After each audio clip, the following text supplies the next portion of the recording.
ಪರಮಾತ್ಮನು ಹೇಳಿದ ಅಭಿರಾಕ್ಷಸನ ರೀತಿಯು ವಿಚಿತ್ರವಾದದು. ಆ ದುರಾತ್ಮನನ್ನು ಹಿಡಿದು ಉಕ್ಕಿನ ಮುಳ್ಳು ಪಂಜರದಲ್ಲಿ ಕೂಡಿ ಹಾಕಿರುವುದು ಆಶ್ಚರ್ಯವೇ ಸರಿ. ನಾನಿನ್ನು ನಿಸ್ಸಂದೇಹವಾಗಿ ಇಂದ್ರಪ್ರಸ್ಥಪುರಕ್ಕೆ ಹೋಗುವೆನು.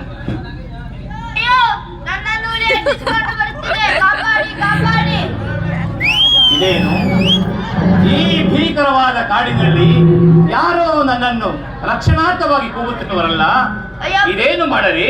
ಅಯ್ಯೋ ಪುಣ್ಯಾತ್ಮರೇ, ಯಾರಾದರೂ ಈ ಹುಲಿಯ ಬಾಯಿಂದ ತಪ್ಪಿಸಿ ಒಂದು ಪುಣ್ಯ ಕಟ್ಟಿಕೊಳ್ಳಿ.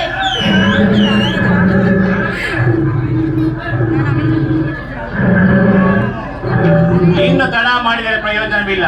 ಅಯ್ಯ, ಹೆದರಬೇಡ, ಇದೋ ಬಂದೆನು.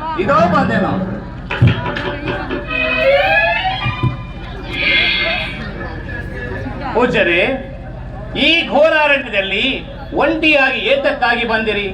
ನಾನೊಂದು ಕ್ಷಣದಲ್ಲಿ ಇಲ್ಲಿಗೆ ಬಾರದೆ ಹೋಗಿದ್ದರೆ ಆ ದುಷ್ಟ ಮೃಗವು ನಿಮ್ಮನ್ನ ಕೊಂದು ಹಾಕುತ್ತಿತ್ತು.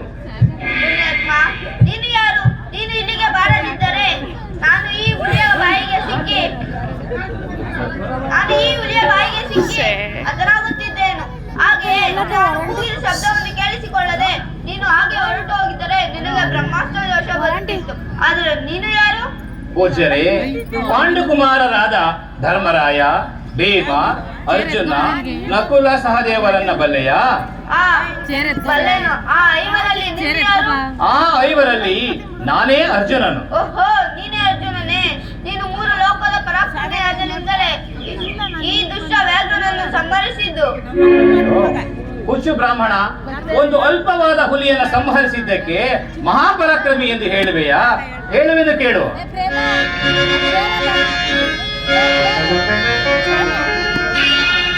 ಮುರುಲೋಕವ ಮುತ್ತಿದರೆ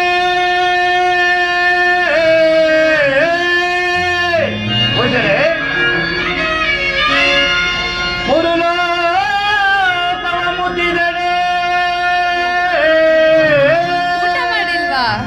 ಪರಾಕ್ರಮದಿಯ ಹೋರಾಡಿ ಲೀಲೆಯೊಳ್ ಜಯಿಸುವೆನ.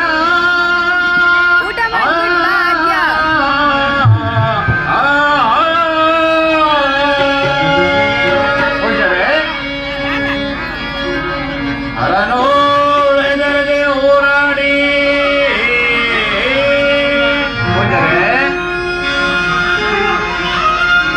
ಅರನೋಳೆದರದೆ ಹೋರಾಡಿ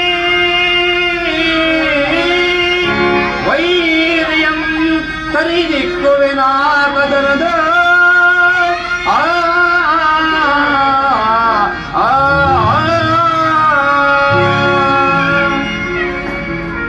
ಪೂಜ್ಯರೇ, ಚತುರ್ದಶ ಭುವನಗಳು ಏಕಕಾಲದಲ್ಲಿ ಮುತ್ತಿದರು. ಸ್ವರ್ಗ, ಮರ್ತ್ಯ, ಪಾತಾಳಗಳೆನ್ನುವುದೇ ಲಕ್ಷ್ಯವಿಲ್ಲದೆ ಹೋರಾಡಿ ಜಯಿಸುವೆನು. ಹೀಗಿರುವಾಗ ಒಂದು ಅಲ್ಪವಾದ ಹುಲಿಯನ್ನ ಸಂಹರಿಸಿದ್ದಕ್ಕೆ ಮಹಾಪರಾಕ್ರಮಿ ಎಂದು ಹೇಳುವೆಯಾ? ಹುಚ್ಚು ಬ್ರಾಹ್ಮಣ, ನೀನಿನ್ನು ಹೊರಡು, ನಾನಿನ್ನು ಬರುವೆನು. ಅಯ್ಯ ಪುಣ್ಯಾತ್ಮ, ಆ ಬೆಟ್ಟದ ಮರೆಗಾವ ತನಕ ನೀನು ಇಲ್ಲೇ ಇರುವನಾಗು. ಹಾಗೆಯೇ ಆಗಲಿ, ಹೊರಡಿ ಪೂಜ್ಯರೇ.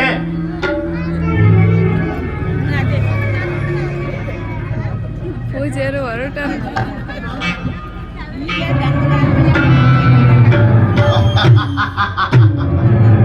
ಇವನೇ ಬ್ರಾಹ್ಮಣನು. ಇವನನ್ನು